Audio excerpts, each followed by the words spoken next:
നിങ്ങളുടെ ലൈഫിൽ പലതും സംഭവിക്കുന്നു, പക്ഷെ അതിന് കൃത്യമായിട്ടുള്ളൊരു കാരണം കണ്ടുപിടിക്കാൻ സാധിക്കുന്നില്ല, ലോജിക്കലായിട്ട് എക്സ്പ്ലെയിൻ ചെയ്യാൻ സാധിക്കുന്നില്ല എന്നാണെങ്കിൽ അതിൻ്റെ ഒരു കാരണം ഉപബോധ മനസ്സിലായിരിക്കാം. കോൺഷ്യസ് മൈൻഡ് അല്ലെങ്കിൽ ബോധ മനസ്സിന് അവെയർനെസ് ഉണ്ട്, ബോധമുണ്ട്. പക്ഷേ സബ് കോൺഷ്യസ് മൈൻഡിന് അവെയർനെസ് ഇല്ല, ബോധമില്ല.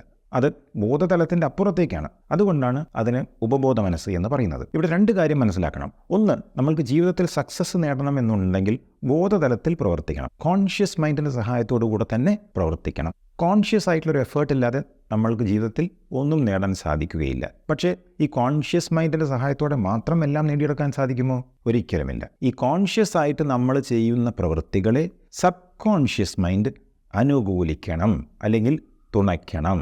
So, the subconscious mind must support your actions at the conscious level.